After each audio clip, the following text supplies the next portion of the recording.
Bonjour à toi qui passe par là, bienvenue sur ma chaîne. Est-ce que je m'attendais à refaire une pile à lire aussi rapidement que la pile à lire des 25 livres pour 2025? Bien sûr que non. Est-ce que j'ai pris beaucoup de plaisir à la réaliser? Bien sûr que oui. J'espère que toi aussi, ça te donnera des idées. Et donc c'est parti pour la présentation de la pile à lire qui a été faite dans le cadre du challenge organisé par Nana Oops sur les mois de mai et de juin qui s'intitule Floraison obscure. Alors déjà, le nom est fabuleux, les thèmes sont vraiment super accrocheurs et les différents mots-clés qui sont associés à chacune de ces catégories m'a donné envie de participer. C'est pour cela que j'ai craqué. Donc merci à Nana Oops pour l'organisation de ce challenge qui est assez inspirant. En plus, j'ai réussi à caser des livres qui faisaient ou que j'avais envie de lire dans le cadre d'un autre challenge et ça m'a permis d'intégrer les différents livres que j'avais envie de lire prochainement. Donc c'est parfait, a priori. C'est faisable d'en lire un maximum, mais je vais passer en détail tout cela.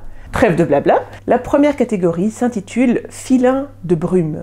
Et derrière cette catégorie, il y a les mots-clés secret de famille, fantôme, maison hantée, personnages hantés par le passé. Pour cette catégorie, j'ai sorti Hurlemort de Serge Brussolo. C'est ici une petite dédicace à évidemment Adeline de la chaîne Ténébris Somnia, puisque elle en parle et reparle, et elle en a parlé dernièrement aussi. Vu sa recommandation, je l'ai commandé et j'ai envie de le lire, de ne pas le laisser traîner. Donc voilà, ça me permet vraiment de pouvoir intégrer celui-ci, puisque on nous dit que l'ombre du mystère plane sur Hurlemort. On se demande ce qu'est devenu le seigneur des lieux, le baron Gilles, qui a disparu un beau matin au cours d'une partie de chasse. Son absence inexplicable provoque la venue du terrible Jaume le Noir, moine fou, exorciste, hanté par le diable. Bon, on y parle quand même de hantise, d'un personnage hanté par le passé, on va dire par le diable. Pour moi, ça passe, et j'ai vraiment hâte de découvrir ce texte, puisqu'il s'agit, je pense, d'un mixte entre un côté historique de la fantaisie et on est au 14e, donc c'est également un environnement du Moyen-Âge. Mais bon, si tu veux plus de détails, tu peux aller sur la chaîne d'Adeline, tu vas avoir plus d'informations. En tout cas, il me tarde de découvrir celui-ci, mais je vais dire la même chose pour tous les ouvrages, donc je vais essayer de ne pas me répéter. Voici pour le premier. La deuxième catégorie, c'est le mal fleuri. On est donc sur les mots-clés tentation, transgression et péché. Là, moi j'ai sorti Les Chants de Maldoror de Laudrey Hamon. Il me semble, parce qu'il y a plusieurs livres en commun avec Nana Oops, que celui-là fait partie aussi de sa sélection. C'est un livre que j'ai présenté aussi dans le cadre de ma pile à lire des 25 livres pour 2025, et donc en le mettant dans deux piles, il a plus de chances que je le sorte. Et puis peut-être que quelqu'un voudra le lire avec moi, et donc ça me forcera à le sortir, sait-on jamais, je glisse ça comme ça. Ici, on est sur des poèmes, mais en prose, ce sont des chants assez denses, clairement. Pour être très franche, il me semble que Nana Oops a mis Les Chants de Maldoror dans cette catégorie, et donc je n'ai pas cherché plus loin, je l'ai mis également dans la mienne, mais je ne sais plus pour quel mot-clé ça passe. Donc, j'espère qu'il y aura des transgressions, des péchés et de la tentation. Si pas, eh bien tant pis. Dans la troisième catégorie, qui s'appelle Effluve de folie, on doit repérer des éléments liés à la réalité, l'illusion, l'insinuation de la folie et les dérives de l'esprit. Et moi, je pense que... Alors, je ne sais pas le dire, mais c'est Desso Kostolany et c'est Cornel Esti. C'est un auteur hongrois, et en gros, dans cette... alors on dit que c'est une douce ironie et farce d'écolier, on parle de fantastique, on va parler d'enfance, de jeunesse, il y a de l'absurde, de la compassion pour la condition humaine, et ce qui m'a parlé, c'est que la première phrase évoque le fait que Cornel Esti, c'est le double de l'auteur, donc son moi secret. celui qui ose être et faire tout ce qui est interdit a des sauts Costolani. Donc pour moi, on est quand même entre réalité et illusion. On est sur donc le double de l'auteur et il me semble que dans l'explication de Nana Oops, là, elle parlait de ce côté-là, le côté double. Donc c'est comme ça que j'ai repéré celui-ci qui est dans ma pile depuis très très longtemps. Donc voilà, je suis contente de pouvoir le sortir et j'espère le lire parce qu'il me tente beaucoup. Ensuite, la catégorie numéro 4 s'intitule Sombre éclosion. On est sur le surnaturel, le fantastique et la transformation. Et là, je fais d'une pierre deux coups puisque je sors le cas de Dino Buzzati.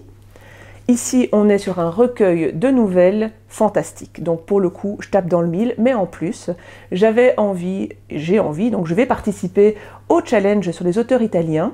C'est organisé par Marie, je mettrai son compte Instagram dans la barre de description, mais j'ai eu vent de ce challenge via Séverine de la chaîne Bibliothèque Rose, et donc là aussi je mettrai les informations.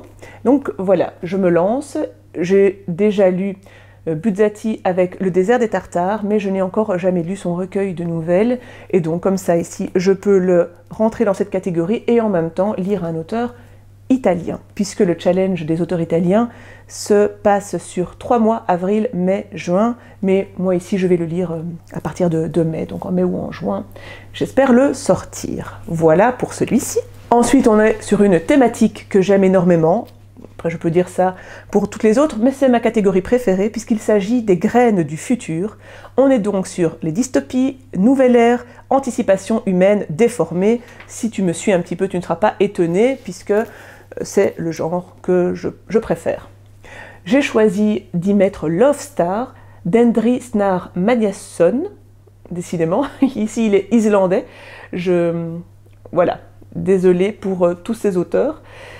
On est sur un industriel génial et visionnaire qui a bâti sa fortune sur un système de communication inspiré des oiseaux migrateurs, libérant pour toujours l'humanité du carcan de l'électronique. On est sur une autre civilisation, sur une dystopie aussi. J'ai pas envie d'en lire beaucoup plus, mais je sais que ça rentre. Donc voici pour ce livre qui a obtenu le Grand Prix de l'Imaginaire en 2016, donc j'espère qu'il ne va pas me décevoir. Ensuite, pour Dernière brume sur la lande, là c'était plutôt littérature anglaise, roman gothique et mystère. Ici, moi j'avais aussi dans ma pile à lire Melmoth de Charles R. Mathurin. Ça fait longtemps que je l'ai, il est dans tout ce qui est gothique. Et là, c'est Melmoth qui obéit à l'injonction de son oncle mourant de détruire un portrait vieux de 150 ans. Et à ce moment-là, il est loin de se douter que son existence va s'en trouver bouleversée et les faits effrayants vont s'enchaîner. Je n'ai même pas envie de lire la suite non plus parce que, eh bien, ça donne toujours trop d'informations. Là aussi, c'est un roman qui est assez conséquent. Voilà, j'ai très hâte de le sortir et de connaître ce classique. Ensuite, il y avait Bourgeon des Grenadiers. Pour cette catégorie, on est avec le pacte avec le diable, les malédictions et les descentes aux enfers. Et là aussi, j'ai décidé de sortir La Divine Comédie de Dante. Alors, pour deux raisons. La première, parce que j'ai déjà lu L'Enfer, je suis au purgatoire, et il est tellement dense et complexe que c'est très difficile de le sortir, surtout quand on alterne avec d'autres lectures. Mais j'ai vraiment envie de découvrir la suite parce que jusqu'à présent, j'aime énormément La Plume de Dante et ce que veut nous partager la Divine Comédie. Donc, je le mets ici parce qu'on est clairement dans une descente aux enfers.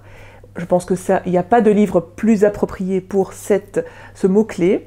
Et à côté de ça, Dante est italien, donc ça rentre dans le challenge des auteurs italiens. C'est pour cette raison que je l'ai choisi, parce que j'ai très envie de le terminer avant fin juin.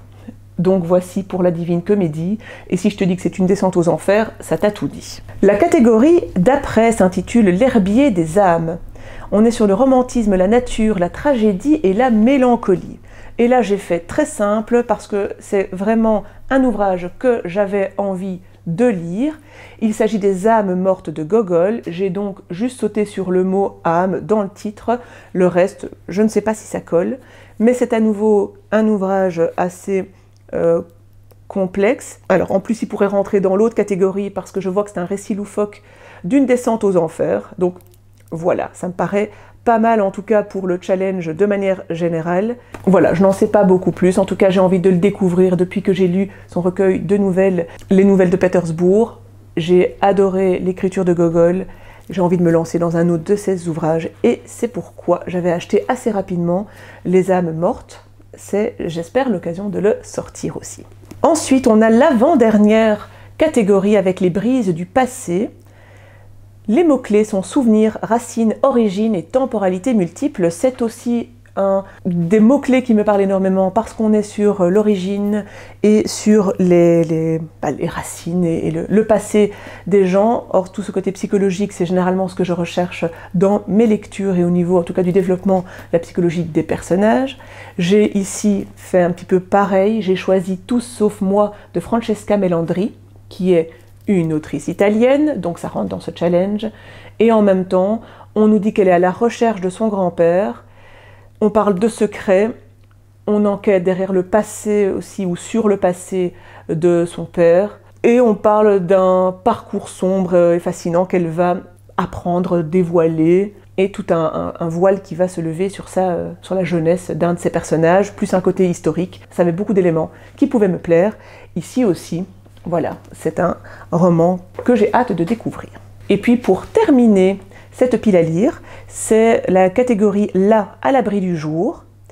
Les mots-clés sont sens, absurde, faille humaine et contre-courant.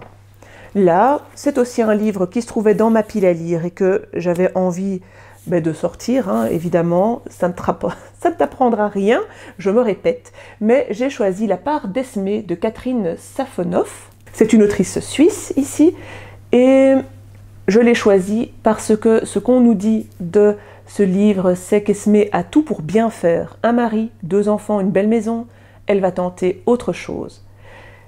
Et donc, comme on est pour moi dans ce contre-courant, puisqu'elle a ce qu'il faut et elle fait ce qu'on n'attend pas d'elle, j'ai l'impression que ça rentre dans cette catégorie, et puis elle était à l'abri, et puis elle se met en danger aussi. Donc voilà, j'ai l'impression ici que ça colle. C'est son premier roman, j'ai envie de découvrir, et c'est la 4e de couverture qui m'avait plu quand, en librairie, je suis tombée sur ce livre dont je n'avais jamais entendu parler.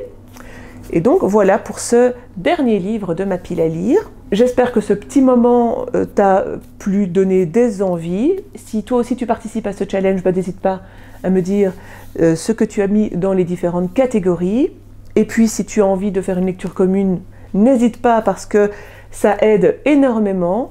En plus, c'est agréable d'avoir ces différents partages autour d'un même livre en même temps. N'hésite pas à montrer que tu es arrivé jusqu'ici. Si jamais tu veux mettre un petit icône en lien avec quelque chose d'obscur, ou en tout cas avec cette thématique-là des floraisons obscures, n'hésite pas, ça me fera rire de voir un petit peu ce que chacun met derrière ces thématiques, ou alors un des mots-clés qui lui a parlé. Voilà, si tu as envie de jouer le jeu, je t'attends en commentaire.